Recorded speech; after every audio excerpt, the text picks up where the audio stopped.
Varadaraj sir, ಒಂದು ಪ್ರಶ್ನೆ ಕೇಳ್ಬೇಕಿತ್ತು ನಿಮ್ಮ ಹತ್ರ ನಂಗೆ. ಹೇಳಿ ಹೇಳಿ ಹೇಳಿ ಪ್ರಶಾಂತ್. ನಮಸ್ಕಾರ. ನಮಸ್ಕಾರ. ನಮಸ್ಕಾರ. ಈ ಗಂಗಾಧರ ಭಟ್ರು ಆ ಕಾಲದಲ್ಲಿ ಉದಯವಾಣಿ ವಿಮರ್ಶೆ ಬರೀತಿದ್ರು. ನನ್ಗಿತ್ತು, ನಾನು ಹುಟ್ಟುವ ಮೊದಲು ತೀರ್ಕೊಂಡಿದ್ರು. ಸೊ ಅವರ ಮನೆಯಲ್ಲಿ ಆಗಿನ ಕಾಲದ ಹೆಚ್ಚಿನ ಎಲ್ಲಾ ಪತ್ರಿಕೆಗಳ ವಿಶೇಷ ಅಂಕಗಳು ಇತ್ಯಾದಿಗಳಿವೆ. ಬಹುಶಃ ಅಲ್ಲಿಯೂ ನಿಮ್ಗೆ ಸಿಗಬಹುದು ಅನ್ನಿಸ್ತದೆ. ಈ ಅಂದ್ರೆ ಅವರದೆಲ್ಲ ಒಂದು ಒಂದು ಸಣ್ಣ ಅವರದ್ದು ಗುಂಪೆ ಇತ್ತು ಅಂತ ನಾನು ಕೇಳಿ. ಹೌದಪ್ಪ, ಹೌದು ಹೌದು ಹೌದು. ಅವರು ಕಾಸರಗೋಡ್ನಲ್ಲಿ ಒಂದು ನವ್ಯ ಸಾಹಿತ್ಯ ಸಂಘ ಅಂತ ಒಂದು ತಂಡ ಕಟ್ಟಿದ್ರು. ಅದರ ಪ್ರಮುಖ ಸೂತ್ರಧಾರ ಗಂಗಾಧರ ಭಟ್ರು. ಗಂಗಾಧರ ಭಟ್ರು ಬೇಸಿಕಲಿ ಜರ್ನಲಿಸ್ಟ್. ಅವರು ನನ್ಗೆ ನೆನಪಿದ್ರೆ ಇಂಡಿಯನ್ ಎಕ್ಸ್‌ಪ್ರೆಸ್ಸಿಗೆ ಅವರು ಬರಿತಾ ಇದ್ರು. ಕಾಸರಗೋಡ್ನ ರಿಪೋರ್ಟರ್ ಆಗಿದ್ರು. ಒಳ್ಳೆಯ ಕವಿ ಅವರು. ವ್ಯಾಸರು, ಕೆ.ವಿ. ತಿರುಮಲೇಶು ಇವರೆಲ್ಲ ಕಾಸರಗೋಡ್ನಲ್ಲಿ ಒಂದು ತಂಡ ಕಟ್ಟಿ ನವ್ಯ ಸಾಹಿತ್ಯದ ಒಂದು ರೀತಿಯ ನವ್ಯ ಸಾಹಿತ್ಯದ ಪ್ರತಿನಿಧಿಗಳು ಹಾಗೆ ಇದ್ರು. ಕೆ.ವಿ. ತಿರುಮಲೇಶ ಆಮೇಲೆ ಅವರು ಉದ್ಯೋಗ ನಿಮಿತ್ತ ಕೇರಳ ಕಡೆಗೆ ಹೋದ್ರು. ಆಮೇಲೆ ಕೇರಳದಲ್ಲಿ ತಿರುವನಂತಪುರದಲ್ಲಿ ಇದ್ರು. ಅದಾದ್ಮೇಲೆ ಅವರು ಹೈದರಾಬಾದ್ ಕಡೆ ಹೋದ್ರು. ಗಂಗಾಧರ ಮಠ್ ಮತ್ತು ವ್ಯಾಸರು ಮಾತ್ರ ಕಾಸರಗೋಡ್ನಲ್ಲಿ ಉಳ್ಕೊಂಡ್ರು. ಇನ್ನೂ ಕೆಲವರು ಅವರ ಜೊತೆಗಿದ್ದವರೆಲ್ಲ ಬೇರೆ ಬೇರೆ ಊರುಗಳಿಗೆ ಹೋದ್ರು. ಆಮೇಲೆ ಗಂಗಾಧರ ಭಟ್ರು ತೀರ್ಕೊಂಡ ನಂತರ ಈ ತಂಡದಲ್ಲಿ ವ್ಯಾಸ ಒಬ್ರೇ ಆದ್ರು. ವೇಣುಗೋಪಾಲ ಕಾಸರಗೋಡು ಅಂತ ಒಬ್ರು ಇದ್ರು. ಆಮೇಲೆ ಕೆ.ಟಿ. ಶ್ರೀಧರ್ ಅಂತಿದ್ರು. ಅವರೆಲ್ಲ ಈ ನವ್ಯ ಸಾಹಿತ್ಯ ಸಂಘದಲ್ಲಿ ವ್ಯಾಸರ ಈ ತಂಡದ ಜೊತೆಗಿದ್ದವರು. ಕೊನೆಗೆ ಒಬ್ಬೊಬ್ಬರೇ ಆ ಕೊಂಡಿ ಕಳಚ್ತಾ ಹೋಗಿ ವ್ಯಾಸರು ಮಾತ್ರ ಆದ್ರು. ಆಮೇಲೆ ಅದು ಸಂಘಟನೆ ರೂಪದಲ್ಲೇನೋ ನವ್ಯ ಸಾಹಿತ್ಯ ಸಂಘ ಮುಂದೆ ಹೋಗ್ಲಿಲ್ಲ. ಆ ಕಾಲಕ್ಕೆ ಅನಂತಮೂರ್ತಿಯವರ ಸಂಸ್ಕಾರ ಬಂದಾಗ ಸಂಸ್ಕಾರದ ಬಗ್ಗೆ ಮೊದಲು ಒಂದು ವಿಚಾರಗೋಷ್ಠಿ ತರ ಮಾಡಿರೋದು ಇದೇ ಕಾಸರಗೋಡ್ನ ನವ್ಯ ಸಾಹಿತ್ಯ ಸಂಘ. ಗಂಗಾಧರ ಭಟ್ ಅವರು, ವ್ಯಾಸ ಅವರು ಇವರೆಲ್ಲ ಸೇರ್ಕೊಂಡು ಮಾಡಿರೋದು. ಹಾಗೆ ಆ ನವ್ಯ ಸಾಹಿತ್ಯ ಸಂಘಕ್ಕೆ ಒಂದು ದೊಡ್ಡ ಹಿನ್ನೆಲೆ ಇದೆ, ಹಿಸ್ಟ್ರಿ ಇದೆ. ಆದ್ರೆ ಅದು ಮುಂದುವರಿಲಿಲ್ಲ. ಹೌದು ಹೌದು ಸರ್. ಆಕ್ಚುಲಿ ಅಂದ್ರೆ ನನಗೆ ಸಂಬಂಧ ಕೂಡ ಆಗ್ಬೇಕು, ಅವ್ರ ಮಾವ ಆಗ್ಬೇಕು. ಅವರ ಮನೆಯಲ್ಲಿ ಒಂದು 10,000 15,000 ಪುಸ್ತಕಗಳಿವೆ. ಅದರಲ್ಲಿ ಹುಡುಕಿದ್ರೆ ಸಿಗ್ಬಹುದು ಏನೋ. ಗಂಗಾಧರ ಭಟ್ ತೀರ್ಕೊಂಡಾಗ ವ್ಯಾಸರು ತುಂಬಾ ಡಿಪ್ರೆಸ್ ಆಗಿದ್ರು. ಹಲವು ದಿನಗಳು ಅವರು ಒಂಥರ ಯಾರನ್ನೋ ಆಪ್ತರನ್ನು ಕಳ್ಕೊಂಡ ಹಾಗೆ ಅವರಿಗೆ ಮಾತಿಲ್ಲದ ಸ್ಥಿತಿ ಇತ್ತು. ನಮ್ಗೆ ಗೊತ್ತು ಆ ಸಂಗತಿಗಳೆಲ್ಲ. ಸರ್, ನೀವು ಗಂಗಾಧರ ಭಟ್ರ ಭೇಟಿ ಆಗಿದ್ರೆ ಸರ್? ಯಾರು, ನಾನಾ? ಹೌದಪ್ಪ, ಖಂಡಿತ. ನನಗೆ ಅವ್ರು ಗೊತ್ತಿಲ್ಲ. ಅವ್ರೇನಾದ್ರು ಬುಕ್ ಬರ್ದಿದ್ದಾರೆ. ಕವನ ಸಂಕಲನಗಳಿವೆ ಅವರದ್ದು. ಪ್ರಶಾಂತ್ ಅಲ್ಲಿ ಇರಬಹುದು, ಪ್ರಶಾಂತಕ್ಕೆ ಗೊತ್ತಿರಬಹುದು. ಹೆಸರು ಹೇಳಿದ್ರೆ ಗೊತ್ತಾಗ್ಬೋದು. ತಕ್ಷಣ ನೆನಪಿಸ್ತಾ ಇಲ್ಲ, ನಾನು ಹೇಳ್ಬೋದು ಜೋಗಿ ಅವರೇ, ಆಮೇಲೆ ನೋಡೋಣ. ಓಕೆ ಓಕೆ, ಇರ್ಬೋದು. ಬಹಳ ಚಿಕ್ಕವನಾಗಿದ್ದಾಗ ಓದಿದ್ದ. ಅವ್ರ ಮನೆಯಲ್ಲೆಲ್ಲ ಇರ್ಬೋದು. ಇದೆ ಪ್ರತಿ ಸೂರ್ಯ ಅಂತ ಒಂದು ಪೇಪರ್ ಎಲ್ಲ ಬರ್ತಾ ಇತ್ತು ಆಗ. ಅದಕ್ಕಿಂತೆಲ್ಲ ಹಿಂದಿನ ಘಟನೆ. ಪ್ರತಿ ಸೂರ್ಯ ಎಲ್ಲ ತುಂಬಾ ಈ ಕಡೆ ಇದ್ದು, ಇದೆಲ್ಲ ಅದಕ್ಕಿಂತ ಹಿಂದೆ 70s ನಲ್ಲಿ ಆ ಕಾಲಕ್ಕೆ ಮಾಡಿರೋದು. ಅಲ್ಲಲ್ಲ, ಇವರು ಗಂಗಾಧರ ಭಟ್ರು ತೀರ್ಕೊಂಡ ಮೇಲೆ ನಾನು ಹುಟ್ಟಿದಂದ್ರೆ ಸರಿ ನೋಡುವ ಅವಕಾಶ ಕೂಡ ಸಿಗ್ಲಿಲ್ಲ. ನಾನು ಕಾಸರಗೋಡ್ನಲ್ಲಿ ಒಂದು ಕಾಸರಗೋಡು ಟ್ಯುಟೋರಿಯಲ್ ಕಾಲೇಜ್ ಅಂತ ಒಂದಿತ್ತು. ಅದ್ರ ಉಸ್ತುವಾರಿ ಪೂರ್ತಿ ಗಂಗಾಧರ ಭಟ್ರದ್ದಾಗಿತ್ತು. ಅವರು ಟ್ಯೂಷನ್ ಕೊಡ್ತಿದ್ರು ಇಂಗ್ಲಿಷ್ ಅಲ್ಲಿ, ಇಂಗ್ಲಿಷ್ ಮೇಸ್ಟ್ರು ಅವರು. ಆಮೇಲೆ ಒಂದು ಕಾಸರಗೋಡ್ನಲ್ಲಿ ಪ್ಯಾರಲಲ್ ಕಾಲೇಜ್ ಅಂತ ಬರ್ತಿತ್ತು, ಖಾಸಗಿ ಅನ್ಏಡೆಡ್ ಕಾಲೇಜ್. ಅದರಲ್ಲಿ ಸ್ವಲ್ಪ ಸಮಯ ಗಂಗಾಧರ ಭಟ್ರು ಕೆಲಸ ಮಾಡ್ತಾ ಇದ್ರು. ಹಾಗೆ ಅವರ ಬದುಕಿನ ಕೊನೆಯ ಸಂದರ್ಭದಲ್ಲಿ ಒಂದಷ್ಟು ಸಮಯ ನಾನು ವಿದ್ಯಾರ್ಥಿಯಾಗಿದ್ದಾಗ 85 ಆ ಅವಧಿಯಲ್ಲಿ ಗಂಗಾಧರ ಭಟ್ರ ಸಂಪರ್ಕ ಇತ್ತು ನನಗೆ. ವ್ಯಾಸರ ಮೂಲಕ, ವ್ಯಾಸರ ಮನೆಗೆ ಅವರು ಆಗಾಗ ಬರ್ತಾ ಇದ್ರು, ಅವರ ಆತ್ಮೀಯರಾಗಿದ್ರು. ಒಂದ್ಸಲ ಕೆ.ವಿ. ತಿರುಮಲೇಶ್ ಬಂದಿದ್ರು ಬೆಂಗಳೂರಿಗೆ. ಆಗ ಅವ್ರ ಜೊತೆ ಒಂದು ಮುಖಾಮುಖಿ ಮಾಡಿದ್ವು. ಆಗಲೂ ಅವರು ಬಹಳ ಅವ್ರ ಜೊತೆ ನೆನಪುಗಳನ್ನ ಹಂಚಿಕೊಂಡಿದ್ರು.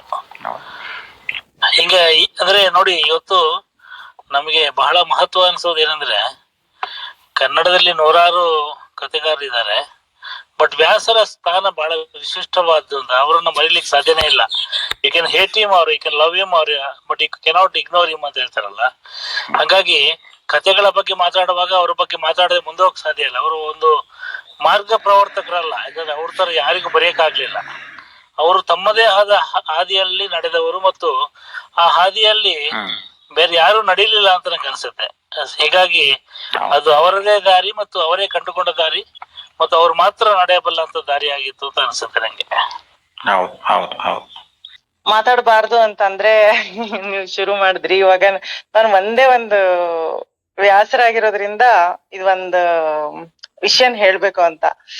ಏನಂದ್ರೆ ನನ್ಗೆ ಈ ತುಷಾರದಲ್ಲೆಲ್ಲ ಬರ್ಬೇಕಾದ್ರೆ ವ್ಯಾಸರ ಕತೆಗಳನ್ನ ಓದಿ ಎಷ್ಟು ಅದೊಂಥರ ಆ ಲೋಕ ಒಂದು ವಿಶಿಷ್ಟವಾದ ಒಂದ್ ಲೋಕಕ್ಕೆ ಹೆಂಗ್ ಹೊಟ್ಟೋಗಿತ್ತು ಅಂತಂದ್ರೆ ನನ್ಗೆ ವ್ಯಾಸರ ಹೆಸರು ಕಂಡ್ರೆ ಸಾಕು ನನ್ಗೆ ಅದೊಂದು ಮಾಯಾಲೋಕ ಇದ್ದಂಗ ಅನಿಸ್ತಾ ಇತ್ತು. ಸೊ ನಾನೇನ್ ಮಾಡ್ದೆ, ಈ ನಾನು ಅವಾಗೆಲ್ಲ ನಾವು ಪುಸ್ತಕಗಳನ್ನ ಕೊಂಡ್ಕೊಳಕ್ಕೆ ದುಡ್ಡಿರ್ತಾ ಇರ್ಲಿಲ್ಲಲ್ಲ, ಹಾಗಾಗಿ ಸಿಟಿ ಸೆಂಟ್ರಲ್ ಲೈಬ್ರರಿಗೆ ನಾನು ಮೆಂಬರ್ ಆಗಿದ್ದೆ.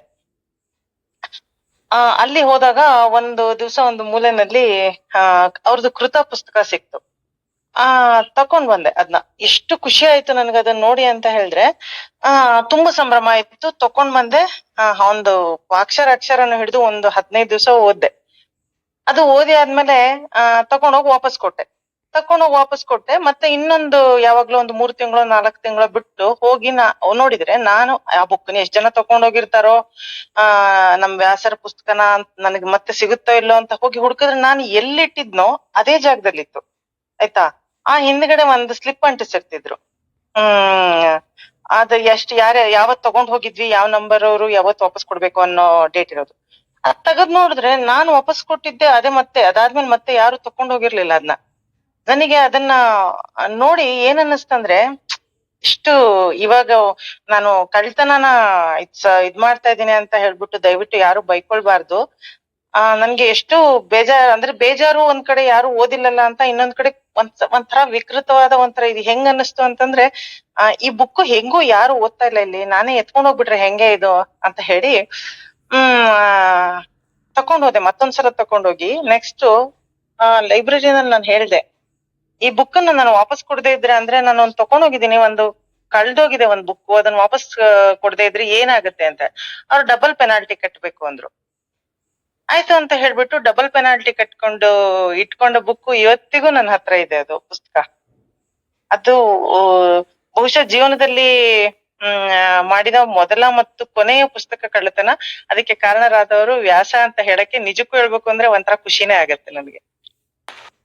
ನಮಸ್ತೆ ಭಾರತಿ ಮೇಡಮ್, ನೀವು ನಂಬ್ತೀರೋ ಬಿಡ್ತೀರೋ, ಕೃತ ಪುಸ್ತಕ ನಾನು ಕೂಡ ಲೈಬ್ರರಿ ತಗೊಂಡ್ ಬಂದು ವಾಪಸ್ ಕೊಡೋದೇ ನನ್ನ ಹತ್ರ ಇದು ಇರೋ ಕಾಪಿ ಇರೋದು ಆಕ್ಚುಲಿ. ಸರಿ, ಗ್ಲಾಡ್ ಟು ಮೀಟ್ ಯು. ಹಾಗಿದ್ರೆ ಕ್ಲಬ್ಗೆ ಅಲ್ಲ, ಆ ಲೈಬ್ರರಿ ಕಡೆ ನಾನು ಮತ್ತೆ ಹೋಗ್ಲೇ ಇಲ್ಲ. ಇದನ್ನ ವಾಪಸ್ ಕೊಡ್ಬೇಕಂತ ಭಯದಲ್ಲೇ ಹೋಗ್ಲಿಲ್ಲ ನಾನು. ಇಲ್ಲ, ನಾನು ಡಬಲ್ ಪೆನಾಲ್ಟಿ ಕಟ್ಬಿಟ್ಟು ತಕೊಂಡೆ, ನ್ಯಾಯಯುತವಾಗಿ ಸಂಪಾದಿಸಿದೆ ಅದನ್ನ. ಮತ್ತೆ ವ್ಯಾಸರ ಜೊತೆಗೆ ಇನ್ನೊಂದು ಅಂತ ಹೇಳಿದ್ರೆ, ಬದುಕಿನಲ್ಲಿ ನಾನು ತುಂಬಾ ಏನದು ಒಂಥರ ತುಂಬಾ ಸಂಕೋಚದ ವ್ಯಕ್ತಿ ಆಗಿದ್ದೆ ಮೊದ್ಲು. ಹಾಗಾಗಿ ನನ್ಗೆ ಅವ್ರ ಜೊತೆ ಹೇಗೆಗೂ ಮಾಡಿ ಕಷ್ಟಪಟ್ಟು ಅವ್ರ ನಂಬರ್ನ ಸಂಪಾದಿಸ್ಬೇಕು ಅಂತ ಹೇಳಿ ಅಂಕಿತ ಪುಸ್ತಕಕ್ಕೆ ಹೋಗಿ ಅಲ್ಲೆಲ್ಲೋ ನಂಬರ್ ಸಿಕ್ಕಿ, ಕಾಸರಗೋಡ್ ನಂಬರ್, ಅದು ಫೋನ್ ನಂಬರ್ ಅದೇನೋ ಆಗ್ತಿಲ್ಲ, ಅದಕ್ಕೇನೋ ಇನ್ನೊಂದ್ ನಂಬರ್ ಆಡ್ ಮಾಡ್ಬೇಕಿತ್ತು. ಅದನ್ನ ಆಡ್ ಮಾಡಿ ಏನೇನೋ ಮಾಡಿ ಬಹಳ ಕಷ್ಟಪಟ್ಟು ವ್ಯಾಸರಿಗೆ ಒಂದೇ ಒಂದ್ಸಲ ಲೈಫಲ್ಲಿ ಕಾಲ್ ಮಾಡಿದ್ದೆ. ಅವರಿಗೆ ಕಾಲ್ ಮಾಡಿ ನಾನು ಎಷ್ಟು ಎಕ್ಸೈಟ್ ಆಗ್ಬಿಟ್ಟಿದ್ದೆ ಅವತ್ತು ಅವ್ರ ಜೊತೆ ಮಾತಾಡಿ ಅಂತಂದ್ರೆ, ನಿಮ್ಮನ್ನ ಭೇಟಿ ಆಗ್ಬೇಕು ಅಂತ ಹೇಳ್ದೆ ನಾನು. ಬನ್ನಿ ಖಂಡಿತ ಬನ್ನಿ ಅಂತ ಹೇಳಿದ್ರು. ಬಟ್ ನನ್ನ ಸಂಕೋಚದ ಸ್ವಭಾವದಿಂದ ನಾನು ತುಂಬಾ ಕಳ್ಕೊಂಡಿರೋದ್ರಲ್ಲಿ ಇದು ವ್ಯಾಸರ ಭೇಟಿನೂ ಒಂದು ಅಂತ ಅನ್ಕೊಳ್ತೀನಿ. ನಾನು ಅದ್ಯಾಕೋ ಸಂಕೋಚ ಪಟ್ಕೊಂಡೆ. ಕಾಸರಗೋಡ್ ಏನಂತ ದೂರ ಏನಿರ್ಲಿಲ್ಲ, ಹೋಗ್ಬೋದಿತ್ತು. ಏನೋ ಒಂಥರ ಸಂಕೋಚ. ಅವರು ಮತ್ತೆ ತೇಜಸ್ವಿ ಇಬ್ಬರನ್ನು ನನ್ನ ಭೇಟಿ ಆಗ್ಬೇಕು ಅಂತ ಇದ್ದ ಎಷ್ಟು ಆಸೆ ಇದ್ರು ಕೂಡ ನಾನು ಹೋಗ್ಲಿಲ್ಲ, ತಪ್ಪಿಸ್ಕೊಂಡೆ ಅದನ್ನ. ಮತ್ತೆ ಅದಾದ್ಮೇಲೆ ತುಂಬಾ ಬೇಗ ಅವರು ಅಷ್ಟು ಅನಿರೀಕ್ಷಿತವಾಗಿ ಹೋಗ್ತಾರೆ ಅಂತ ಗೊತ್ತಿದ್ರು ಬಹುಶಃ ಭೇಟಿ ಆಗ್ತಿದ್ನೋ ಏನೋ ಗೊತ್ತಿಲ್ಲ. ಹೀಗಾಗಿ ಅವ್ರ ಜೊತೆ ಮಾತಾಡಿದ್ದೊಂದು ನೆನಪು ಇವತ್ತಿಗೂ ಉಳ್ಕೊಂಡಿದೆ. ಅದೊಂದು ಖುಷಿ ಅಷ್ಟೇ. ಬಟ್ ಭೇಟಿ ಆಗ್ಬೇಕಿತ್ತು ನಾನು ಅವ್ರನ್ನ. ನಮಸ್ತೆ ಎಲ್ಲರಿಗೂ ನಮಸ್ಕಾರ. ಸುಮಾರು 2.5 ಗಂಟೆಗಳಿಂದ ಕೂತ್ಕೊಂಡಲ್ಲಿಂದ ಹೇಳದೆ ನಾನು ಈ ಸಂವಾದವನ್ನು ಕೇಳ್ತಾ ಇದ್ದೇನೆ. ಯಾಕಂದ್ರೆ ನಾನು ವ್ಯಾಸರ್ ತುಂಬಾ ಅಭಿಮಾನಿ. ಆ ಒಂದು ಅಭಿಮಾನ ಯಾವ ತರ ಅಂತ ನನಗೀಗ ಮಾತುಗಳಲ್ಲಿ ಎಕ್ಸ್ಪ್ರೆಷನ್ ಮಾಡ್ಲಿಕ್ಕೆ ಆಗ್ತಾ ಇಲ್ಲ. ಯಾಕಂದ್ರೆ ನೀವು ಹೇಳಿದಕ್ಕಿಂತಲೂ ಒಂದು ಹೆಚ್ಚಿನ ಒಂದು ಆತ್ಮೀಯತೆಯ ಗೌರವ ಏನಂತ ಗೊತ್ತಾಗ್ತಾ ಇಲ್ಲ. ಯಾಕಂದ್ರೆ ನಾನು ಕೂಡ ಕಾಸರಗೋಡಲ್ಲಿ ಹುಟ್ಟಿ ಬೆಳೆದವಳು ಮತ್ತು ಕಾಸರಗೋಡಿನ ವಿದ್ಯಾರ್ಥಿ ಮತ್ತು ವ್ಯಾಸರನ್ನು ಬಹಳ ಹತ್ರದಿಂದ ಬಲ್ಲವಳು. ನಮ್ಮ ತಂದೆಯವರ ದೂರದ ಸಂಬಂಧಿ ಕೂಡ ಅವರು.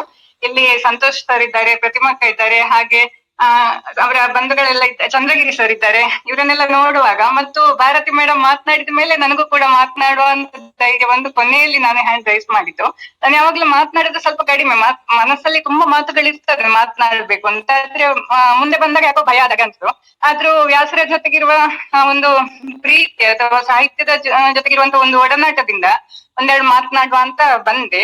ನೀವ್ ಈಗಾಗಲೇ ಹೇಳಿದಿರಿ, ಕೃತದ ಸಾಲುಗಳನ್ನು ಕೂಡ ಇಲ್ಲಿ ಉಲ್ಲೇಖಿಸಿದ್ದೀರಿ. ಆ ಕೃತದ ಜೊತೆಗೆ ನನಗಿರುವಂತ ಒಂದು ಅವಿನಾಭಾವ ಸಂಬಂಧ ಅಂದ್ರೆ ತುಂಬಾ, ಅಂದ್ರೆ ನಾನು ಕಾಸರಗೋಡಲ್ಲಿ BA ವಿದ್ಯಾರ್ಥಿ ಆಗಿರುವಾಗ ಪ್ರಥಮ ರ್ಯಾಂಕ್ ಪಡೆದಿದ್ದೆ ಕನ್ನಡ ಸಾಹಿತ್ಯದಲ್ಲಿ. ಆಗ ನನಗೆ ಸಿಕ್ಕಿದ ಬಹುಮಾನದ ಕೃತಿ ಆ ಕೃತ. ಇವಾಗ್ಲೂ ಕೂಡ ಆಗಾಗ ನನ್ನ ವಾಟ್ಸಪ್ ಸ್ಟೇಟಸ್ ಗಳಲ್ಲಿ ಅದನ್ನ ಹಂಚುತ್ತಾ ಇರ್ತೇನೆ, ಆ ಹಿಂದಿನ ನೆನಪುಗಳನ್ನು. ಹಾಗೆ ಮತ್ತೆ ಅವರ ಆ ಕೃತವನ್ನು ಒಂದೇ ಉಸಿರಲ್ಲಿ ನಾನು ಅವತ್ತು ಓದಿ ಮುಗಿಸಿದ್ದೆ. ಅದು ಒಂಥರ ಮುಖಕ್ಕೆ ಬಡ್ದ ಹಾಗೆ, ಅರಗಿಸ್ಕೊಳ್ಲಿಕ್ಕೆ ಆಗದ ಹಾಗೆ. ಮತ್ತೆ ಮತ್ತೆ ಓದ್ಬೇಕು ಅಂತ ಅನಿಸಿದ್ರು ಯಾಕೋ ಒಂಥರ ಅದು ಇನ್ನು ಅರಗಿಸ್ಕೊಳ್ಲಿಕ್ಕೆ ಆಗದ ರೀತಿಯಲ್ಲಿ ಅದು ನನಗೆ ಹೊಡೆದು ಹೋಗಿತ್ತು. ಈಗ ಮತ್ತೆ ಅದನ್ನು ಈ ಎಲ್ಲ ಸಂವಾದಗಳನ್ನು ಕೇಳಿದ ನಂತರ ಮತ್ತೆ ನನ್ನ ಈಗಿನ ಒಂದು ದೃಷ್ಟಿಕೋನದಿಂದ ಓದ್ಬೇಕು ಅಂತಲೂ ಯೋಚಿಸ್ತಾ ಇದ್ದೇನೆ ಆಗದಿಂದ. ಹಾಗೆ ಅವರ ಮಗ ತೇಜಸ್ವಿ ವ್ಯಾಸ ಅವರ ಬಗ್ಗೆ ಕೂಡ ಒಂದೆರಡು ವಿಷಯಗಳನ್ನು ಹೇಳುವಂತ ಇದ್ದೇನೆ. ನಮ್ದೊಂದು ಬಂಧುಗಳ ಒಂದು ಬಳಗ ಇದೆ ನಮ್ಮದೇ. ಅದ್ರಲ್ಲಿ ಅವರು ಒಂದು ಚಂದದ ಫೋಟೋಗ್ರಫಿ, ಎಷ್ಟು ಚಂದದ ಫೋಟೋಗ್ರಫಿ ಅಂದ್ರೆ ಬಹಳ ಚಂದದ ಫೋಟೋಗ್ರಫಿ ಕೊಡ್ತಾ ಇದ್ರು. ಅವರ ಪ್ರತಿಯೊಂದು ಫೋಟೋವನ್ನು ಹಿಡ್ಕೊಂಡು ನಾನು ನನ್ನ ವಾಟ್ಸಪ್ ಸ್ಟೇಟಸ್ ಅಲ್ಲಿ ದಿನ ಎರಡೆರಡು ಸಾಹಿತ್ಯದ ಸಾಲುಗಳನ್ನು ಬರೆಯುವಂತದ್ದು. ಹೀಗೆ ಆಮೇಲೆ ಒಂದ್ ದಿವಸ ಅವರು ನನ್ಗೆ ಕಾಲ್ ಮಾಡಿ 1 ಗಂಟೆ ಹೊತ್ತು ಮಾತನಾಡಿದ್ದಾರೆ ಅವರ ತಂದೆ ಬಗ್ಗೆ. ತುಂಬಾ ಭಾವುಕರಾಗಿ ಹಿಂದಿನ ಕಥೆಗಳು, ಬಹಳ ಬಾಲ್ಯದ ದಿನಗಳನ್ನು, ಆಮೇಲೆ ಅನೇಕ ಸಂಗತಿಗಳನ್ನು ನನ್ನ ಜೊತೆ ಹಂಚಿಕೊಂಡಿದ್ರು. 1 ಗಂಟೆ ಕಾಲ ಅವರು ಮಾತನಾಡಿದ್ದಾರೆ. ಹೀಗೆ ಮತ್ತೆ ಈಗಾಗ್ಲೇ ನೀವು ಅಲ್ಲಿ ಗಂಗಾಧರ ಭಟ್ ಅವರ ಬಗ್ಗೆ ಎಲ್ಲ ಹೇಳಿದ್ರಿ. ನನ್ಗೂ ಕೂಡ ಅವರು ಗುರುಗಳು. ಇನ್ನು 8, 9ನೇ ಕ್ಲಾಸ್ ಅಲ್ಲಿ ಇರುವಾಗ ನಂಗೆ ಇಂಗ್ಲಿಷ್ ಅವರ ಟ್ಯುಟೋರಿಯಲ್ ಸೆಂಟರ್ಗೆ ಹೋಗಿ ನಾನು ಇಂಗ್ಲಿಷ್ ಕ್ಲಾಸ್ಗಳನ್ನು ಕಲ್ತ್ಕೊಂಡಿದ್ದೆ. ಹಾಗೆ ಅವರ ಮಗಳು ನಿಶಾ, ಅವಳು ಮತ್ತು ನನ್ನ ತಂಗಿ ಕ್ಲಾಸ್ ಮೇಟ್ಸ್ ಆಗಿದ್ರು. ಹೀಗೆ ನಮ್ಗೆ ಅವರ ಒಂದು ಹತ್ರದ ಪರಿಚಯ ಕೂಡ ಇತ್ತು. ಆಮೇಲೆ ವ್ಯಾಸರ ಜೊತೆ ಮಾತನಾಡ್ಬೇಕು ಅನ್ಸಿದ್ರು ಭಾರತಿ ಮೇಡಮ್ ಹೇಳಿದಾಗ ಯಾವುದೋ ಒಂದು ಸಂಕೋಚದಿಂದ ಅವರ ಹಿಂದೆ ಕೂತು ನಮ್ಮ ಅನೇಕ ಫಂಕ್ಷನ್ಗಳಲ್ಲಿ, ಕಾರ್ಯಕ್ರಮಗಳಲ್ಲಿ ನಾವು ಭೇಟಿ ಆಗಿದ್ದೆವು, ನಮ್ಮ ಬಂಧುಗಳು ಕೂಡ ಆಗಿರುವ ಕಾರಣದಿಂದ. ಆದ್ರೆ ಅವರ ಜೊತೆ ಮಾತನಾಡ್ಲಿಕ್ಕೆ ಒಂದು ಹೆದರಿಕೆ, ಅವರ ಗಂಭೀರ ವ್ಯಕ್ತಿತ್ವ ನೋಡಿ ಏನೋ ಒಂದು ಮಾತನಾಡ್ಲಿಕ್ಕೆ ಭಯ ಆಗುವಂತದ್ದು. ಆದ್ರೆ ಅವರ ಮನಸ್ಸು ಅಷ್ಟೇ ಒಂದು ಮೃದುವಾದದ್ದು ಅಂತ ನಿಧಾನವಾಗಿ ಆಮೇಲೆ ಅರಿವಾಗ್ತಾ ಬಂತು. ಈಗ ಅನಿಸ್ತದೆ, ಅಯ್ಯೋ ಅವ್ರಿಗೆ ಇರ್ತಿದ್ರೆ ಎಷ್ಟೊಂದು ಅವರ ಜೊತೆ ಮಾತನಾಡ್ಬೋದಾಗಿತ್ತು, ಸಾಹಿತ್ಯದ ಒಂದು ವಿಸ್ತಾರವನ್ನು ಪಡೆಯಬಹುದಾಗಿತ್ತು ಅಂತ ಅನಿಸ್ತಾ ಇದೆ. ಇರ್ಲಿ, ಯಾಕೋ ನನಗೆ ಈ ಕ್ಲಬ್ ಹೌಸ್ಗೆ ಬಂದು ಕೊನೆಯದಾಗಿ ಒಂದೆರಡು ಮಾತುಗಳನ್ನು ಆಡ್ಲಿಕ್ಕೆ ಅವಕಾಶ ಕೂಡ ಕೊಟ್ಟಿದ್ದೀರಿ. ಚಂದದ ಕಾರ್ಯಕ್ರಮ ಸಂಯೋಜಿಸಿದಂತ ಎಲ್ಲರಿಗೂ ಕೂಡ ಧನ್ಯವಾದಗಳು. ಅವಕಾಶಕ್ಕಾಗಿ ವಂದನೆಗಳು. ಮಾತಾಡ್ಬೇಕು ಅಂತಾನೆ ಗೊತ್ತಾಗ್ತಿಲ್ಲ. ನಿಮ್ಮೆಲ್ರ ಮಾತು ಕೇಳ್ಬೇಕಾದ್ರೆ ನನ್ಗಷ್ಟು ಅಂದ್ರೆ ಮನಸ್ಸು ತುಂಬಿ ಬರ್ತಾ ಇದೆ. ಎವ್ರಿ ಟೈಮ್ ಒಂದೊಂದ್ ಮಾತು ಕೇಳುವಾಗ್ಲೂ ಅಪ್ಪ ಇದ್ರೆ ಕೇಳಿಸ್ಕೊತಿದ್ರು, ಅದೇ ಫೀಲಿಂಗ್ ನನ್ಗೆ ಎವ್ರಿ ಟೈಮ್. ಅದು ಈ ದಿನ ಆದ್ರಿಂದ ನನ್ಗೆ ಮಾತಾಡೋಕೆ ಆಗ್ತಾ ಇಲ್ಲ. ಆಕ್ಚುಲಿ ಬೆಳಗ್ಗಿಂದ ಇದೇ ಮೂಡಲ್ಲೇ ಇದೀನಿ ನಾನು. ಅದ ಮಾತೆಲ್ಲ ಕೇಳ್ಬೇಕಾದ್ರೆ ಅಪ್ಪ ಇರ್ಬೇಕಿತ್ತು ಏನೋ ಸಮಥಿಂಗ್ ನನ್ಗೆ ಹೇಳೋಕೆ ಆಗಲ್ಲ. ಅದು ನಾನು ಅನಿವಾರ್ಯ ಕಾರಣದಿಂದ ನಾನು ಎಕ್ಸಿಟ್ ಆಗ್ತಾ ಇದ್ದೇನೆ. ನಾನು ಇವತ್ತೇ ಕ್ಲಬ್ ಹೌಸ್ ಜಾಯಿನ್ ಆಗಿರೋದು. ನನ್ಗೆ ಇದ್ರ ಬಗ್ಗೆ ಡೀಟೇಲ್ಸ್ ಗೊತ್ತಿಲ್ಲ. ಇದು ರೆಕಾರ್ಡೆಡ್ ಇದ್ರೆ ನನ್ಗೆ ದಯವಿಟ್ಟು ಕಳಿಸಿ ಎಲ್ರುನು. ನನ್ನ ಅಮ್ಮನಿಗೆ, ಅಣ್ಣಂಗೆ, ಅಕ್ಕನಿಗೆಲ್ಲ ಕೇಳಿಸ್ಕೋಬೇಕು ಇದನ್ನ, ಅದಕ್ಕೋಸ್ಕರ. ಸರ್ ಎಲ್ರಿಗೂ ತುಂಬಾ ಥ್ಯಾಂಕ್ಸ್. ನಾನ್ ಬರೀ ಥ್ಯಾಂಕ್ಸ್ ಅಂದ್ರೆ ಸಣ್ಣ ಮಾತಾಗುತ್ತೆ. ಪ್ರತಿಯೊಬ್ಬರ ಮಾತು ಕೇಳಿಸ್ಕೊಂಡಿದ್ದೇನೆ ನಾನು. ತುಂಬಾ ಧನ್ಯವಾದಗಳು ಎಲ್ರಿಗೂನು. ನಮಸ್ಕಾರ. ಇವತ್ತು ವ್ಯಾಸ ಪೂರ್ಣಿಮಾ. ಇದನ್ನಾಗ್ಲೇ ಯಾರು ಹೇಳಿರ್ಬಹುದು, ನಾನ್ ತುಂಬಾ ಲೇಟ್ ಆಗಿ ಜಾಯಿನ್ ಆದೆ. ವ್ಯಾಸ ಪೂರ್ಣಿಮಾದಂದು ನಾವು ವ್ಯಾಸರನ್ನ ನೆನೀತಾ ಇರೋದು ಇದು ಒಂದು ಸೋಜಿಗವೋ ಅಥವಾ ಇದು ಪ್ರೀ ಪ್ಲಾನ್ಡೋ ನನಗ್ ಗೊತ್ತಿಲ್ಲ. ಆದ್ರೆ ಐ ಫೀಲ್ ಎಷ್ಟು ಗಿಲ್ಟ್ ನನಗೆ ಕಾಡ್ತಾ ಇದೆ ಅಂತಂದ್ರೆ, ಸಾಹಿತ್ಯ ಜಗತ್ನಲ್ಲಿ ನಾವು ಅವ್ರನ್ನ ಓದ್ಕೊಂಡಿದೀವಿ, ಇವ್ರನ್ನ ಓದ್ಕೊಂಡಿದೀವಿ ಅನ್ನೋ ಎಷ್ಟೆಲ್ಲ ನಮ್ಮ ಒಂಥರ ಬೀಗ್ತೀವಿ ನಾವು. ಆದ್ರೆ ನಮ್ಮ ದಕ್ಷಿಣ ಕನ್ನಡದಲ್ಲಿ ಬಂದಿರುವ ಇಂತಹ ಅದ್ಭುತವಾಗಿರೋ ಸಾಹಿತಿಗಳನ್ನ ನಾವು ಹೆಚ್ಚಾಗಿ ಮೇನ್ ಸ್ಟ್ರೀಮ್ ಓದುಗರು ಅಥವಾ ಮೇನ್ ಸ್ಟ್ರೀಮ್ ಅಲ್ಲಿ ಅವ್ರನ್ನ ನಾವು ತರದೆ ಓದ್ದೇ ಇರೋದು ನಮ್ಮ ಇದು ಏನಂತಾರೆ, ನಾವ್ ಮಾಡ್ತಾ ಇರೋಂತಹ ಒಂದು ನಮಗ್ ನಾವು ಮಾಡ್ಕೊಳ್ತಾ ಇರೋ ಅನ್ಯಾಯ ಅಂತ ನನ್ಗೆ ಅನ್ಸುತ್ತೆ. ವ್ಯಾಸರು ಮತ್ತೆ ಈಗ ನಮ್ ಜೊತೆ ಇರುವ ಚೊಕ್ಕಾಡಿ ಅವರು ಅಷ್ಟೇ. ನನ್ಗನ್ಸೋದು ನಾವು ಎಲ್ಲದಕ್ಕೂ ಕೇಂದ್ರ ಬೆಂಗಳೂರೇ ಆಗಿ ನಾನು ಈ ವಿಷಯನ ಇಲ್ಲಿ ತರ್ತಾ ಇದ್ದೀನಿ. ದಯವಿಟ್ಟು ಯಾರು ತಪ್ಪಿಲಿಬಾರ್ದು. ನಾಟ್ ಫಾರ್ ಎನಿ ಕಾಂಟ್ರವರ್ಸಿ ಅವರತ್ತೆ ಏನೋ ಒಂದು ಹೊಸ ಸುದ್ದಿನ ಮಾಡ್ಬೇಕು ಅನ್ನೋದಕ್ಕೆ ನಾನು ಇದು ಹೇಳ್ತಾ ಇದ್ದೀನಿ ಅಂತ ಖಂಡಿತ ಅಲ್ಲ. ಆದ್ರೆ ಒಂದು ಅಡ್ಡಕಸ್ಬಿ ಅದನ್ನ ಮಾಡ್ತಾ ಇರೋದಿದೆಯಲ್ಲ, this is really wonderful. I feel so ಒಂಥರ ನಿಮ್ಮೆಲ್ರಿಗೂ ನಾನು ಕೃತಜ್ಞಳಾಗಿದ್ದೀನಿ ಅಂತ ಹೇಳ್ಬೇಕು. ಅಂಡ್ ನಾನು ಓದಿಲ್ವಲ್ಲ, ವ್ಯಾಸರನ್ನ ನಾನು ಓದಿಲ್ವಲ್ಲ ಅನ್ನೋ ಒಂದು ಛೇ ಅನ್ನುವ ಮನೋಭಾವ ಇಲ್ಲಿರೋರ್ಗೆಲ್ರಿಗೂ ಬಂದಿರುತ್ತೆ ಇವಾಗ, ಯಾರು ಓದಿರಲ್ವೋ ಅವ್ರಿಗೆಲ್ರಿಗೂ. ಯಾಕೆಂದ್ರೆ ನನ್ಗನ್ಸೋದು ನಾವು ಬರೀ ಪ್ರಶಸ್ತಿಗಳ ಸುರಿಮಾಲೆಗಳು ಯಾರ್ಯಾರ ಕೊರಳಿಗೆ ಬಿದ್ದಿರುತ್ತೋ ಅವರನ್ನೇ ನಾವೂನು ಸೆಲೆಬ್ರೇಟ್ ಮಾಡ್ತಾ ಇರ್ತೀವಿ, ಅವರನ್ನೇ ಆಚರಿಸ್ತಾ ಇರ್ತೀವಿ ಹೊರತು ಕನ್ನಡ ಸಾರಸ್ವತ ಜಗತ್ತು ಇಷ್ಟೆಲ್ಲ ಬೆಳೆದಿದೆ ಇವತ್ತು ಅಂತಂದ್ರೆ ಅದಕ್ಕೆ ವ್ಯಾಸರಂಥವ್ರ ಕೊಡುಗೆ ಏನು ಅನ್ನೋದನ್ನ ನಾವು ನೋಡಕ್ಕೆ ಹೋಗಲ್ಲ ಅನ್ಸುತ್ತೆ. ಇವತ್ತಿಗೂ ನನ್ಗನ್ಸೋದು, ನಾನ್ ಮೊನ್ನೆ ಒಂದು ಚಿಕ್ಕ ಪ್ರಾಜೆಕ್ಟ್ ಮಾಡಿದೆ ನಮ್ಮ ಮಂಜೇಶ್ವರ ಗೋವಿಂದ ಪೈ ಅವ್ರ ಬಗ್ಗೆ. ಅಥವಾ ಪ್ರಾಜೆಕ್ಟ್ ಮಾಡ್ಬೇಕಾದ್ರೆ ನನ್ ಮನಸ್ಸಿಗೆ ಬಂದಿದ್ದಂತ ಒಂದು ದೊಡ್ಡ ನಿರಾಶಾ ಭಾವ ಏನು ಅಂತಂದ್ರೆ, ಇವ್ರನ್ನ ನಾವು ಬರೀ ಒಂದು ತಾಯಿ ಬಾರ ಮೊಗವತೋರ ಸಿನಿಮಾದಲ್ಲಿರುವ ಹಾಡ್ಗಾಗಿ ನಾವು ಅವ್ರನ್ನ ನೆನೆಸ್ಕೊಳ್ತಾ ಇದೀವಿ. ಆಸ್ ಅ ಸಿಂಗರ್ ಹೇಳ್ಬೇಕು ಅಂತಂದ್ರೆ, ಅವರ ಇನ್ನೂ ಎಷ್ಟೋ ಅದ್ಭುತವಾಗಿರೋ ಕವನಗಳು ನಾನು ಓದ್ಕೊಂಡಾಗ ನನ್ಗನ್ಸಿದ್ದು, ಸಾಹಿತ್ಯ ಓದ್ದೆ ಸಂಗೀತ ಎಷ್ಟು ಮಾಡಿದ್ರುನು ಅದಕ್ಕೆ ಏನು ಅಂತ ಬೆಲೆ ಇಲ್ಲ. ಸಾಹಿತ್ಯ ಸಂಪೂರ್ಣ, ಆ ಕವಿಯನ್ನ ನಾವು ಒಂದ್ ಹಾಡಿನಲ್ಲಿ ಹಾಡೋದು ತಪ್ಪು, ಕವಿಯ ಸಂಪೂರ್ಣ ಕೃತಿಯನ್ನ, ಕೆಲಸವನ್ನ ಓದ್ಕೊಂಡು ನಂತರ ನಾವು ಒಂದ್ ಹಾಡು ಹಾಡಿದ್ರು ಅದಕ್ಕೆ ಒಂದು ಬೆಲೆ ಇರುತ್ತೆ ಅಂತ ನನ್ಗೆ ಅನ್ಸುತ್ತೆ. ನನ್ಗಿವತ್ತು ವ್ಯಾಸರ ಬಗ್ಗೆ ಈ ರೀತಿಯಾದ ಒಂದು ಜ್ಞಾನೋದಯ ಮಾಡಿಸಿದ ಅಡ್ಕಸ್ಬಿಗೆ ತುಂಬಾ ಧನ್ಯವಾದಗಳನ್ನ ಹೇಳ್ತೀನಿ. Thank you very much madam, thank you.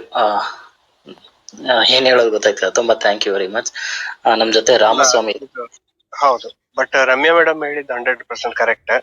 ಈಗ ಇತ್ತೀಚೆಗೆ ಇತ್ತೀಚಿನ ಒಂದು 10 ವರ್ಷಗಳಲ್ಲಿ ಅದು ಬೇರೆ ಆಗಿದೆ. ಬಟ್ 10 ವರ್ಷ ಮೊದ್ಲು ಕೂಡ ಅವ್ರು ಹೇಳಿದ ಮಾತು ಕರೆಕ್ಟ್ ಇತ್ತು, ಎಲ್ಲ ಬೆಂಗಳೂರು ಕೇಂದ್ರಿತವಾಗಿತ್ತು ಅಂತ ನಾನು ಒಪ್ತೇನೆ. ಇವರು ಅಂತ ಅಲ್ಲ, ತುಂಬಾ ಲೇಖಕರು ಇದ್ದಾರೆ ಈ ತರ, ನಾನು ಒಪ್ತೇನೆ. ಮತ್ತೆ ಇನ್ನೊಂದು ಮುಖ್ಯ ವಿಷಯ, ನಾನು ನಂಬ್ಕೊಂಡು ಬಂದಿರೋದು, ಯಾವ್ದು ಒಳ್ಳೇದಿರುತ್ತದೋ ಶ್ರೇಷ್ಠವಾಗಿರ್ತದೋ ಅದಕ್ಕೆ ಯಾವ ವಿಮರ್ಶಕನ ಹಂಗೂ ಬೇಕಿಲ್ಲ. ಅದನ್ನು ಓದ್ತಾ ಇದು ಶ್ರೇಷ್ಠ ಅಂತ ನಮ್ಮ ಅರಿವಿಗೆ ಬರ್ತದೆ. ಯಾಕಂದ್ರೆ ಅದಕ್ಕೂ ಮತ್ತು ನಮಿಗೂ ಎಲ್ಲೋ ಒಂದು ಸಂಬಂಧ ಬೆಳೀತದೆ, ಅಥವಾ ಇದು ನನ್ಗೂ ಆಗಿತ್ತಲ್ಲ, ಅಥವಾ ಇದು ನನ್ನದೇ ಭಾವನೆ ಅಲ್ವಾ ಅಂತ ಅನ್ನಿಸ್ತದೆ. ಹಾಗಾಗಿ ಅದು ಶ್ರೇಷ್ಠ ಅನ್ನಿಸ್ತದೆ ಅಂತ ನನ್ನ ಒಂದು ವೈಯಕ್ತಿಕ ನಂಬಿಕೆ. ಧನ್ಯವಾದಗಳು ರಮ್ಯಾ ಮೇಡಮ್. ಸರ್ ನಮಸ್ಕಾರ. ನಾನು ಸ್ವಲ್ಪ ತಡವಾಗಿ ಇವತ್ತು ಸೇರ್ಕೊಂಡೆ. ವ್ಯಾಸರ ಕುರಿತ ಮಾತುಗಳನ್ನ ಕೇಳ್ತಾ ಅವರ ಕಥೆಗಳಲ್ಲಿ ಇರ್ತಕ್ಕಂಥ ಅದ್ಭುತವಾದ ಒಳ ಮನಸ್ಸಿನ ಕಥೆಗಳನ್ನ, ಅವಾಗ ಎಷ್ಟು ಚೆನ್ನಾಗಿ ಅವರು ನವ್ಯ ಕಾಲದ ಅದ್ಭುತ ಕಥೆಗಾರರಲ್ಲಿ ವ್ಯಾಸರು ಒಂದು ಅಂತ ಈ ಕಳೆದ 2.5 ಗಂಟೆಯಿಂದ ನೀವೆಲ್ಲ ಓದ್ಕೊಂಡಿದ್ದೀರಾ. ಕನ್ನಡದ ಮಾಡರ್ನಿಸಂ ಯಾವಾಗ ಎಂಟರ್ ಆಯ್ತೋ ಅವಾಗ ಬರಂತ ಕಥೆಗಳಲ್ಲಿ, ನಾನು ಆ ಕಥೆಗಳನ್ನು ಓದಿದ್ದು ನನ್ನ ಬಾಲ್ಯದಲ್ಲಿ. ತುಷಾರದಲ್ಲಿ ತುಂಬಾ ಕಥೆಗಳು ವ್ಯಾಸರದ್ ಬರ್ತಾ ಇತ್ತು ಉಳಿದ ಪತ್ರಿಕೆಗಳಿಗಿಂತ. ಈಶ್ವರಯ್ಯನವರು ಅನ್ಸುತ್ತೆ ಅವಾಗ ತುಷಾರದ ಸಂಪಾದಕರಾಗಿದ್ದವರು. ಎಷ್ಟು ಅದ್ಭುತವಾದ ಕಥೆಗಳು ಇರ್ತಿತ್ತು ಅಂದ್ರೆ, ಗೂಢವಾಗಿ ನಮ್ಗೆಲ್ಲ ಅದು ತಡ್ತಾ ಇತ್ತು. ಮತ್ತೆ ನೀವೆಲ್ಲ ಈಗ ಚರ್ಚೆ ಮಾಡಿದ ಹಾಗೇನೆ ನವ್ಯದ ಕಾಲದ ಈ ಗಂಡು ಮತ್ತು ಹೆಣ್ಣಿನ ಸಂಬಂಧಗಳು, ವಿಕ್ಷಿಪ್ತತೆ ಮುಖ್ಯವಾಗಿ ಎಲ್ಲ ವ್ಯಾಸರ ಕಥೆಗಳಲ್ಲೂ ಕಾಣಬಹುದು, ಅವರ ಕಾದಂಬರಿಗಳಲ್ಲೂ ಕೂಡ ಕಾಣಬಹುದು. ನನ್ಗೆ ಇವತ್ತು ಕಣ್ಣಿಗೆ ಕಟ್ಟದಾಗಿರೋದು ಅಂದ್ರೆ, ಒಬ್ಬ ತಂದೆ ಕಳ್ಕೊಂಡ ಪರಿಸ್ಥಿತಿನಲ್ಲಿ ಒಬ್ಬ ವ್ಯಕ್ತಿ ಯಾವ ತರ ಪರಿತಪಿಸ್ತಾನೆ ಅನ್ನೋದನ್ನ ಈಗಲೂ ಕಣ್ಣಿಗೆ ಕಟ್ಟದಾಗೆ ಅವರ ಕಥೆನಲ್ಲಿದೆ. ಮತ್ತೆ 2010ರಲ್ಲಿ ಪ್ರಾಯಶಃ ಯಾರೋ ಈಗಷ್ಟೇ ಕೋಟ್ ಮಾಡಿದ್ರು, ಸಂಚಯದ ಡಿ.ವಿ. ಪ್ರಹ್ಲಾದ್ ಒಂದು ವ್ಯಾಸರ ಕುರಿತ ಒಂದು ವಿಶೇಷ ಸಂಕಲನ ತಂದ್ರು. ಅದರಲ್ಲಿ ಪುನಃ ನಾವೆಲ್ಲ ಕುತ್ಕೊಂಡು ವ್ಯಾಸರನ್ನ ಓದ್ಕೊಂಡ್ವಿ. ಯಾಕಂದ್ರೆ ಸಂಕಲನ ಮಾಡೋದಿದೆಯಲ್ಲ, ಅದ್ರ ಹಿಂದ್ಗಡೆ ಬಹಳ ದೊಡ್ಡ ಕೆಲಸಗಳು ನಡಿಬೇಕಾಗತ್ತೆ. ಯಾರಿಗೋ ಕೇಳಿರ್ತೀವಿ ಟಿಪ್ಪಣಿಗಳನ್ನ ಬರ್ಕೊಡಿ ಅಂತ, ವಿಮರ್ಶೆ ಬರ್ಕೊಡಿ ಅಂತ. ಇವತ್ತು ಪ್ರಕಟಿಸೋದು ತುಂಬಾ ಕಷ್ಟ ಸಾಹಿತ್ಯ ಪತ್ರಿಕೆಗಳಲ್ಲಿ. ಬೇರೆ ಎಲ್ಲೆಲ್ಲೋ ಯಾರ್ಯಾರೋ ಬರೆಯೋರಿದ್ದಾರೆ, ಬಟ್ ವ್ಯಾಸರನ್ನ ಓದ್ರ ಜೊತೆಗೆ ನಿಮ್ಮಲ್ಲಿ ಕೆಲವರಾದ್ರೂ ಬಿ.ಸಿ. ದೇಸಾಯಿ ಅವರನ್ನ ಓದ್ಕೊಂಡಿದ್ದೀರಾ ಅಂತ ನಾನು ಅನ್ಕೋತೀನಿ. ಬಿ.ಸಿ. ದೇಸಾಯಿ, ಎಂ ವ್ಯಾಸ ಇವರೆಲ್ಲ ನವ್ಯರ ಕಾಲದ, ಟಿ.ಜಿ. ರಾಘವ ಇವರೆಲ್ಲ ನವ್ಯರ ಕಾಲದಲ್ಲಿ, ನಾವಿನ್ನೂ ಅವಾಗ ಬಾಲಕರು ಹೈಸ್ಕೂಲ್ ನ ಲೆವೆಲ್ ಅಲ್ಲಿ ಇದ್ದಂಥವ್ರು ಓದ್ಕೋತಾ ಇದ್ರೆ ಹೆಂಗೆ ಜುಮ್ ಅನ್ಸೋದು ಅಂದ್ರೆ, ಈಗ ಬಿಡಿ ಈಗಿನ ಕೋರಿಗೆ ಕೆಲವರಷ್ಟೇ ಹೆಸರುಗಳು ಗೊತ್ತು, ಮತ್ತೆ ಕೆಲವ್ರನ್ನ ಮಾತ್ರ ಓದ್ಕೊಂಡು ನಾವು ಸಂಭ್ರಮಿಸ್ತಾ ಇದೀವಿ. ನವ್ಯರ ಕಾಲದ ಹಲವು ಕಥೆಗಾರರಲ್ಲಿ ಈಗಾಗಲೇ ತುಂಬಾ ಜನರ ಹೆಸರನ್ನು, ಗಂಗಾಧರ ಭಟ್ರ ಹೆಸರನ್ನ ಹೇಳಿದ್ರಿ. ಕಾಸರಗೋಡ್ನಲ್ಲಿ ಈ ಚೊಕ್ಕಡಿ ಅವರ ಹೆಸರನ್ನ ನಾವು ಪದೇ ಪದೇ ಸ್ಮರಿಸ್ಕೋಬೇಕು. ದಕ್ಷಿಣ ಕನ್ನಡದ ಹಲವು ಪ್ರತಿಭಾವಂತರ ಗೂಡೆ ಆಗಿದೆ ಅದು ಅನ್ಸುತ್ತೆ, ಈಗ್ಲೂ ಕೂಡ ಇರ್ಬೋದು. ನೀವು ತುಂಬಾ ಒಳ್ಳೆ ಕೆಲಸ ಮಾಡ್ತಾ ಇದ್ರ. ಜಯರಾಮ್ ಮತ್ತೆ ಪ್ರಶಾಂತ್ ಭಟ್ರ ಮಾತುಗಳನ್ನ ಕೇಳ್ತಾ ಇದ್ದಾಗೆಲ್ಲ ನನಗೆ ಎಷ್ಟೊಂದು ಓದ್ಕೊಂಡಿದಾರಲ್ಲ ಅನ್ನೋ ಒಂದು ಹೊಟ್ಟೆ ಉರಿ ಬರುತ್ತೆ. ಅಷ್ಟು ಚೆನ್ನಾಗಿ ನೀವೆಲ್ಲ ಮುಂದುವರಿಸ್ತಾ ಇದೀರಾ. ನನಗೆ ಮುಂಚೆ ಏನಾರ ಗೊತ್ತಿದ್ರೆ ಒಂದಷ್ಟು ಟಿಪ್ಪಣಿ ಮಾಡ್ಕೊಂಡು 2010ರಲ್ಲಿ ವ್ಯಾಸರ ಸಂಕಲನ ಮಾಡಿದ. ಯಾಕಂದ್ರೆ ನಾನು ಡಿ.ವಿ. ಪ್ರಹ್ಲಾದ್ ಜೊತೆ ಗುರುತಿಸ್ಕೊಂಡು ತುಂಬಾ ಜೊತೆಗೆ ಇದ್ದೆ ಅವ್ರ ಜೊತೆ. ಆ ಟಿಪ್ಪಣಿ ಹುಡುಕಿದ್ರೆ ನನ್ನ ಟೇಬಲ್ ಅಲ್ಲೇ ಎಲ್ಲೋ ಸಿಗುತ್ತೆ. ಅದನ್ನ ಓದ್ತಾ ಇದ್ನೋ ಏನೋ. ಇನ್ನೊಂದ್ ದಿವ್ಸ ಯಾವತ್ತಾರ ವ್ಯಾಸರ ಬಗ್ಗೆ ಮಾಡಿದಾಗ ಮೊದ್ಲೇ ಒಂಚೂರ್ ಹೇಳಿ, ಆ ಟಿಪ್ಪಣಿ ಹುಡುಕಿಟ್ಟಿರ್ತೀನಿ. Thank you. ಇಷ್ಟು ಸಾಕು ಅನ್ಸುತ್ತೆ.